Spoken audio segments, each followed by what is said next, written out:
¿Los incas tenían amantes? Esa pregunta encierra uno de los mayores tabúes de su imperio.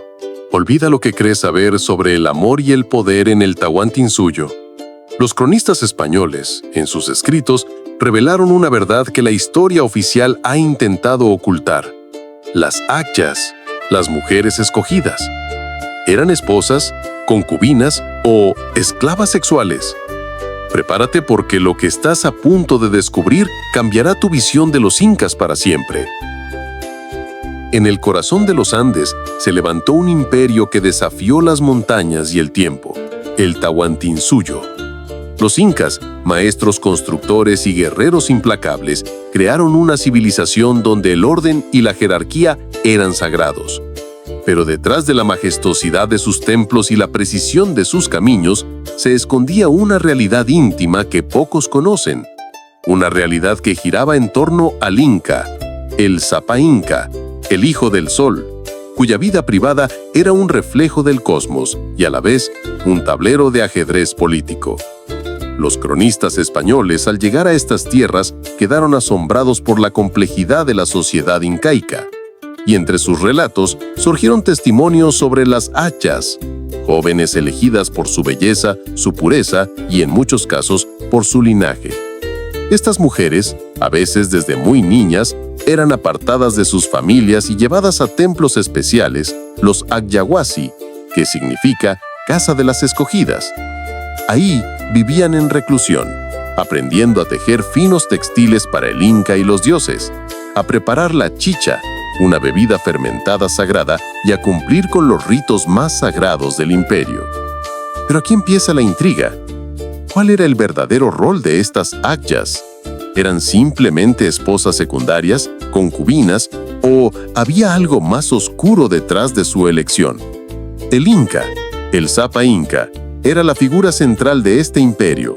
Su poder era absoluto, su palabra, ley. Y su vida privada no era una cuestión de mero deseo personal, sino de Estado. La sociedad incaica, al igual que muchas civilizaciones antiguas, veía la poligamia como un símbolo de estatus y poder. Cuantas más mujeres tuviera un líder, más grande era su prestigio y su capacidad para forjar alianzas. Pero el Inca tenía una esposa principal, la más importante de todas, la Colla. Y aquí viene una de las verdades más sorprendentes para los ojos occidentales. La Colla solía ser la hermana de sangre del Inca. Esta unión, que hoy nos parece tabú, no era por amor, sino para mantener la pureza de la dinastía. Se creía que, al casarse con su propia hermana, el Inca garantizaba que sus hijos, los herederos al trono, tuvieran la sangre más pura del sol. Era una estrategia política y religiosa para legitimar su poder. Pero, junto a la Colla, el gobernante podía tener muchas más mujeres. Algunos cronistas hablaban de hasta 200 concubinas seleccionadas cuidadosamente de diferentes regiones del imperio. Eran mujeres destinadas a garantizar alianzas políticas con otros pueblos y, sobre todo, a asegurar una descendencia numerosa.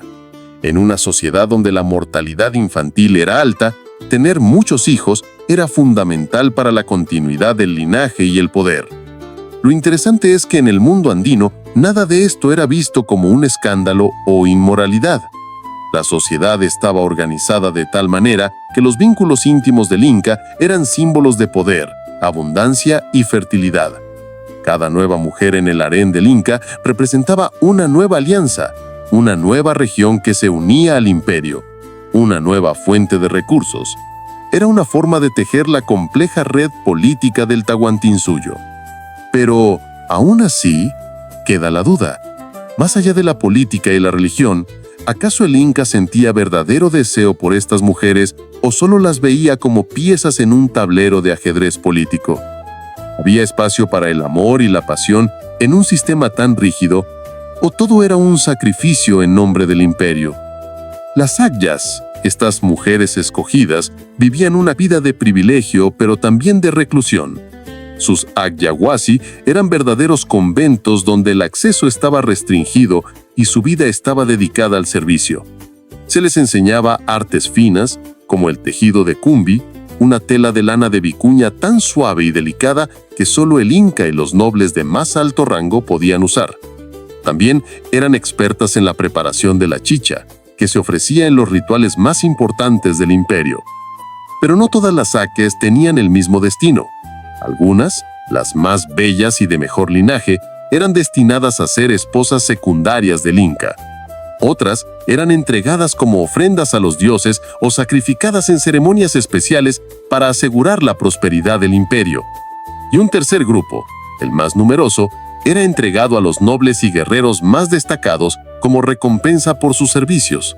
Era una forma de consolidar la lealtad y el poder del Inca. La vida de una Agya era, en muchos sentidos, una vida de sacrificio.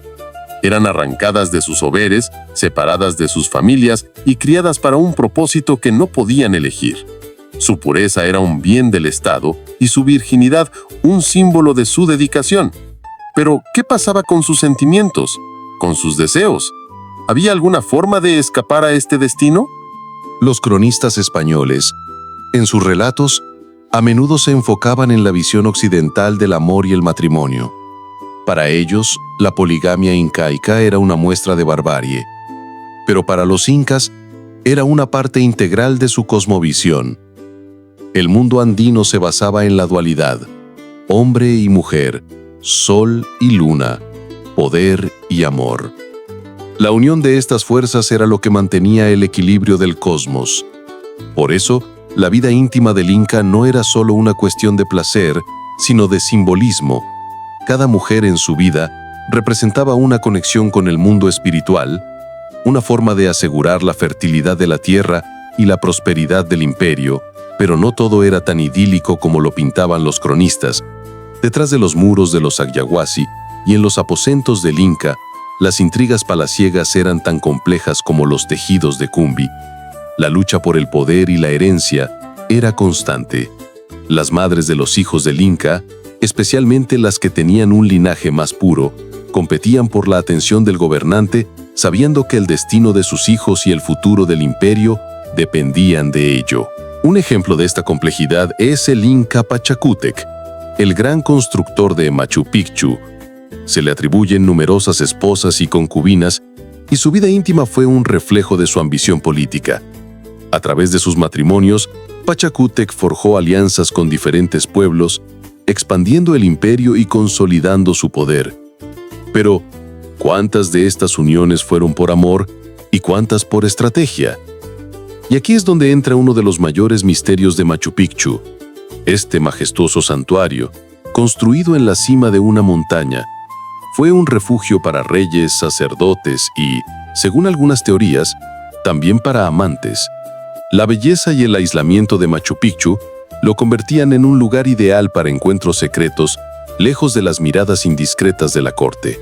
Algunos historiadores sugieren que Machu Picchu pudo haber sido un Agyahuasi de lujo, un lugar donde las agyas más importantes vivían en reclusión, dedicadas al servicio del Inca y a los ritos solares.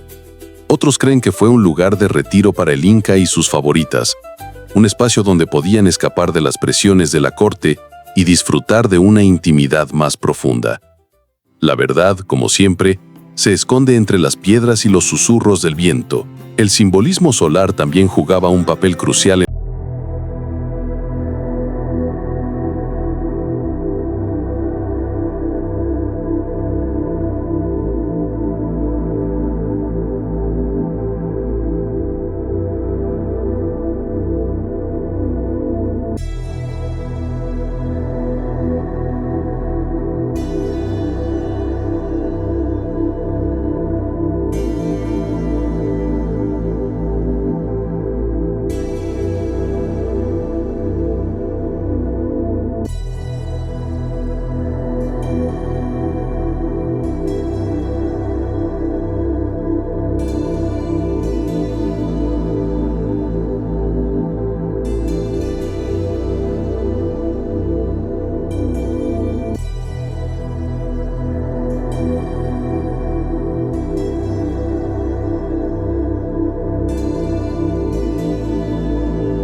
suscribirte al canal para no perderte otros relatos visuales que te harán cuestionar la realidad.